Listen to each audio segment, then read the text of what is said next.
Bom dia. Estou aqui no aeroporto de Guarulhos, aguardando o retorno para casa, para Vitória. E aí eu me lembrei que o pessoal reclamou da palestra que eu fiz lá na Flórida sobre os malefícios do ciúme e que a transmissão não ficou boa. Bom dia, Luana Lima. E aí eu vou tentar fazer uma reflexão aqui enquanto eu espero o horário do voo. Uma reflexão pequena, né, sobre a questão do ciúme. E aí a gente pode ir conversando, se vocês quiserem fazer alguma pergunta. Bom, na visão da psicanálise, pessoal, o ciúme tem a ver com o complexo narcísico, com o processo de controle. O que acontece? O Narciso, da mitologia grega, é aquele personagem que apaixona-se por si mesmo e, portanto, morre preso à sua própria imagem. Então é como se tudo se mantivesse em torno dele.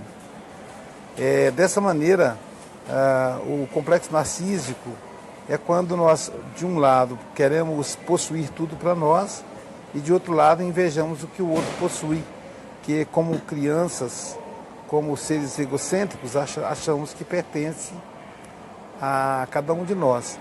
Existe uma diferença básica entre a inveja e o ciúme, e aí muitas vezes as pessoas confundem os dois sentimentos, que são processos que derivam do id, né? Do id thanatos. Para a gente organizar isso daí, a inveja é o desejo de possuir o que é do outro, e o ciúme é o medo de perder o que possui, ou pelo menos que acha possuir. Na maioria das vezes o ciúme ele é um delírio, um processo delirante. Por quê? Porque você não possui, né? Então é um processo delirante. A palavra ciúme vem dizer lumen, que quer dizer zelo, quer dizer cuidar bem. Então você pode cuidar bem do seu carro, do seu violão, enfim, mas você não pode pensar em zelar pelo outro. O outro é independente, ele tem vida própria.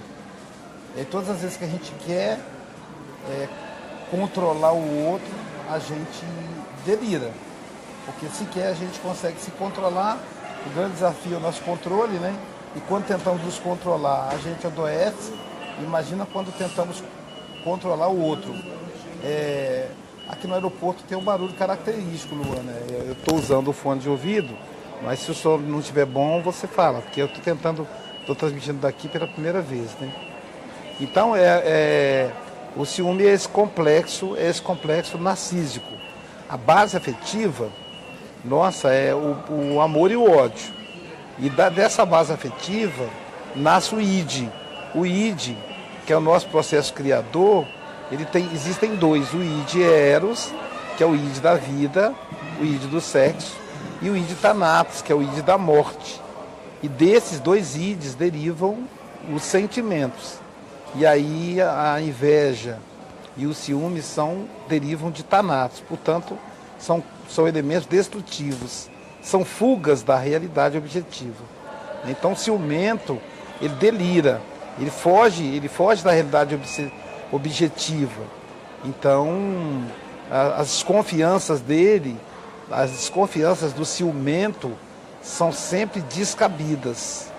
E parte de um princípio falso, que é o princípio de você possuir o outro, né? A necessidade do controle. Então, a gente quer que o outro se comporte como nós queremos, porque como é nossa posse, nós não admitimos que outra pessoa possa se aproximar dele, né? Então, e o ciúme é um processo covarde, né? A gente tem, por exemplo, dentro do ciúme também tem um complexo de inferioridade. A pessoa ciumenta, ela se sente inferior ao outro. Ela se sente não merecedora da companhia do outro. Como ela não consegue crescer para se igualar, para merecer o outro, a opção que ela tem, então, é enciumar, é controlar o outro, é fazer. E, na maioria das vezes, o ciumento, ele humilha o outro. Que a ideia doentia dele, de que humilhando o outro, o outro não vai ficar disponível para mais ninguém.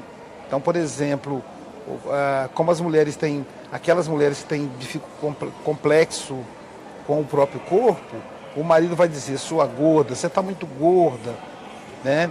Ninguém vai, você não tem mais idade para isso, porque aí ela se sentindo gorda e ela tem dificuldade, se sentindo feia, ela não vai dar bola para outro homem, digamos assim.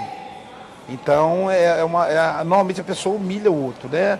A mulher ciumenta, ela vai chamar o marido de fracassado, de esquisito, para que ele se sinta humilhado e dessa maneira fique indisponível ao outro. Então é um sentimento extremamente negativo para o relacionamento. Tem um ditado popular falso que diz o seguinte: quem ama, ciúma, né?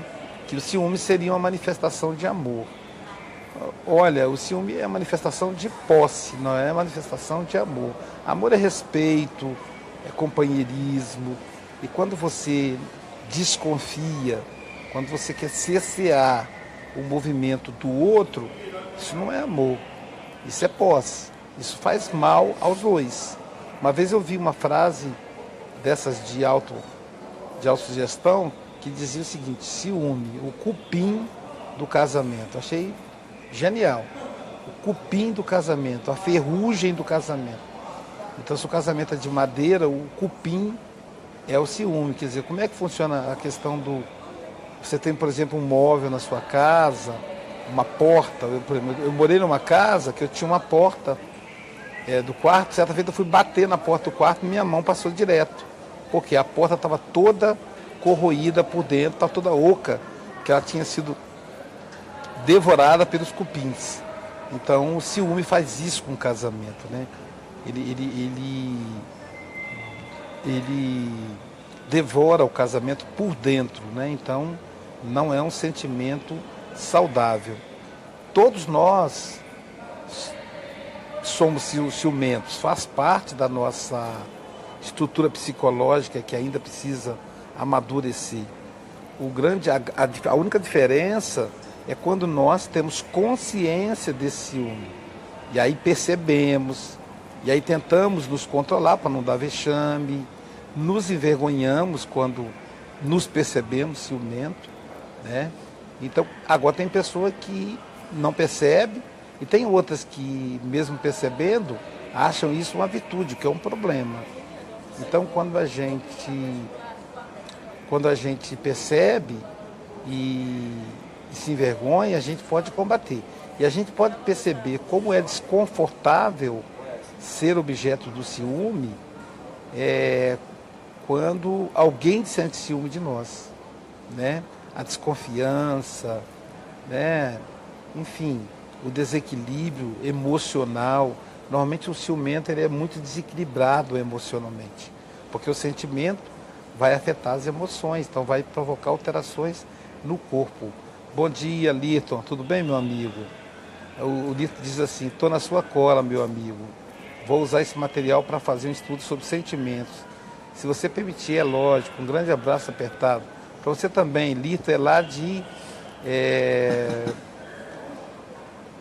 com os Coronel Fabriciano. Coronel Fabriciano não. É um outro nome de um coronel, alguma coisa lá. João Mulevade. Lá de João Mulevade, Minas Gerais. Um abraço para Deusa, o Lito. Abraço para a Fabrícia, né? Então, abraço para todo mundo aí, tá? E pode usar, cara, é isso aí, tá aí disponível para isso mesmo. Então, o ciúme ele é esse sentimento que está presente em todos nós. Bom dia, Rodrigo Soares da Silva. Ele diz assim: boa, ciúme e amor são coisas diferentes, é isso mesmo. Um abraço, amigo. Agora, o ciúme e o amor, eles podem conviver juntos. Por quê? Porque o amor é a manifestação do Eros, do id Eros. E ciúme é o Bom dia, Cléo Morena, lá da Itália, né? Abraço. Você é de Milão, Cléo? Eu estarei na Europa agora a partir do dia 13 de março. Eu devo ficar em Portugal até dia 22, depois dia 23 eu faço palestra em Zurique, lá no Maria Madalena, e depois dia 25, no fim de semana, né, no último fim de semana de março, eu devo estar na Itália, né? Devo ir a Milão, vou a Assis. Tá, um abraço, Cléo. E compartilha aí para os amigos da Itália. Lito, compartilha aí, fazendo favor para os seus amigos. Mariana de Oliveira, abraço, Mariana, compartilha, bom dia. Então, o ciúme, ele convive, ele convive ao mesmo tempo que o amor. Ele é uma... Por que que ele está dentro de nós ao mesmo tempo? Tá em Pisa, né? Você mora em Pisa, 20 anos você mora em Pisa, né, Cléo? Cléo, eu já falei também no grupo de Roma. Eu lancei o meu livro Terapêutica do Perdão em italiano, La Terapia del Perdono, que também está disponível na Amazon.com, Cléo. Tá, que bom. Esse é o seu WhatsApp de Pisa, é isso? Esse número aí? Então, vou sim. Compartilha para nós aí, Cléo. E eu vou te passar, vou te falar, ligado do WhatsApp. Quem sabe a gente dá um pulinho aí, né? Então, o ciúme e o amor, eles convivem, porque são manifestações do id. Então, a gente tem dentro de nós tanto o id eros quanto o id thanatos. E são esses instintos, né? Essas pulsões. E aí o que ocorre? Para equilibrar o id eros e o id thanatos, a gente tem o superego, que é a norma de convivência social. O superego representa a convivência social. Então, quando nós sentimos ciúmes, mas nos controlamos, o superego vai fazer com que nós nos comportemos, nos controlemos para manter o casamento, para manter a família, né? Então, eles estão ao mesmo tempo, sim. Agora, não é prova de amor, porque o ciúme está ligado mais ao thanatos, está ligado mais ao ódio, ao afeto, o ódio, do que o amor, né? Então, o ciúme é o ódio de perder. E para você perder, você tem que possuir. Esse é o ponto, entendeu? Esse é o ponto. Para você perder, você tem que possuir. Mas como é que você possui uma pessoa? É complicado, porque as pessoas são livres. O Freud vai usar o termo sexual como escolha objetal. Então, no fundo, os nossos relacionamentos começam de uma relação objetal com o outro é um objeto de desejo. Mas à medida que o relacionamento vai se aprofundando, que sai da esfera sexual para a esfera afetiva, aí não é possível mais o outro ser objeto, porque o outro nunca é objeto, né? No fundo, todos nós somos livres. Então a pessoa com quem amamos, com quem estamos juntos, com quem nos consociamos, ela tem direito a ir embora, a nos deixar, a sair com outra. Então não tem como a gente controlar isso. Por isso o ciúme é um delírio, né? O relacionamento a dois é um pacto que se renova a cada dia. Então, não tem como você controlar o outro. Também existe ciúme entre irmãos, né? Ciúme entre amigos, ciúme entre pais e filhos, né? A esposa tem ciúme do marido com a filha, o marido tem ciúme da esposa com o filho, só que esses ciúmes são mais controlados. O que fica mais evidente, normalmente, é o ciúme na vida a dois. Aliás, Freud, no livro Mal Estado da Civilização, ele vai dizer que o amor-amizade é o melhor dos amores, porque não inclui exclusividade, como ocorre no amor sexual, no amor afetivo, né? Então o ciúme tem essa característica, ele representa a nossa infância psicológica, significa que nós somos infantis. O ciumento, você pode perceber, ele faz birra, ele chora, ele esperneia, é como se ele voltasse. Bom dia, Rosângela Cascado. Abraço com o Marcos, querida. Eu estou em Guarulhos, aguardando o voo para casa. Daqui a pouquinho estou indo para Vitória e depois Guarapari. Então o ciúme envolve, acima de tudo, envolve a questão da posse, né? Da tentativa de controlar o outro.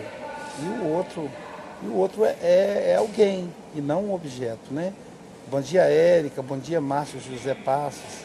Compartilha para nós aí. Bom dia, Zuleide Miranda. Bom dia, Zuleide. Compartilha para nós. Então, bom dia, Vigílio, Knup. Vigílio está telefonando para mim. Eu te retorno daqui a pouco, Vigílio. Eu estou ao vivo no Facebook. Então, o ciúme envolve esse complexo narcísico, né? A gente regride a nossa infância, é uma regressão, é uma fuga da realidade. E normalmente o ciumento ele tem pirraça, ele espernia, ele se comporta como se fosse uma criança, porque psicologicamente é como se fosse uma criança.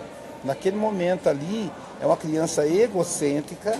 Lembra da criança quando ela tem 2, 3 aninhos, que ela fala tudo é meu, é meu, é meu. Ela brinca com o coleguinha, ela quer pegar o brinquedo do coleguinha, ela não deixa o coleguinha brincar com o brinquedo dela. Então, quando nós sentimos ciúme, nós nos comportamos como essas crianças. É uma fuga da realidade, é uma infância psicológica, é uma regressão, né? Então, é algo que a gente precisa perceber. E é muito importante a gente observar. Quando a gente percebe isso, se a gente perceber, automaticamente a gente se envergonha. Bom dia, Fábio de Almeida, compartilha para nós. Automaticamente a gente se envergonha e começa a controlar. Para não dar vexame, né? Porque humilha a outra pessoa. É uma vergonha, né? É um negócio chato. Então, acima de tudo, demonstra imaturidade, né? Ninguém gosta de ficar com a pessoa ciumenta, que pega no pé, telefone. Imagina, a pessoa vive no inferno, porque ela chega em casa, ela quer olhar no seu celular, ver com quem você falou, ver com quem você trocou mensagem. É como se ela procurasse a todo custo a prova de que você está traindo ela, né? Mesmo que você não esteja. E isso não faz bem a ela. Ela vive, é um inferno para ela. E acaba tornando a vida do outro também um inferno. Bom dia, Heloídes Cardoso, de Muriaé, Minas Gerais. Heloídes, compartilha para nós. Então, é essa questão do ciúme. O ciúme está ligado à primeira manifestação de civilização. Porque antes da civilização, as pessoas tinham vida livre. Depois da civilização, que começou a exclusividade na vida deles. A monogamia realmente é um progresso, porque permitiu a família, o afeto, etc. Mas tem como resquício o ciúme, né? Então, confie mais na outra pessoa e lembre-se, se alguém lhe trair, acima de tudo a pessoa está traindo a si mesma. Então ela está traindo a si mesma antes de trair você. Porque nada melhor do que a consciência tranquila, do que poder olhar nos olhos. Daqui a pouco eu vou chegar em casa, depois de 2 semanas em palestra nos Estados Unidos, então eu vou poder olhar nos olhos da minha esposa de frente, sem qualquer dificuldade, porque eu a respeitei, eu fui fiel a ela, né? Então, seja fiel e cuide da sua fidelidade. A fidelidade do outro pertence a ele e a Deus. É com ele e Deus. Tá bom, meus amigos? Se tiver alguma pergunta, estou à disposição. Espero ter contribuído aí no diálogo sobre o ciúme. E um abraço. Compartilha, faça chegar aos seus amigos. Fiquem com Deus. Olá, você assistiu agora um diálogo com o psicanalista, palestrante internacional e escritor Aloysio Silva. Se gostar, compartilhe no Facebook, WhatsApp, Instagram e demais redes sociais. Obrigado.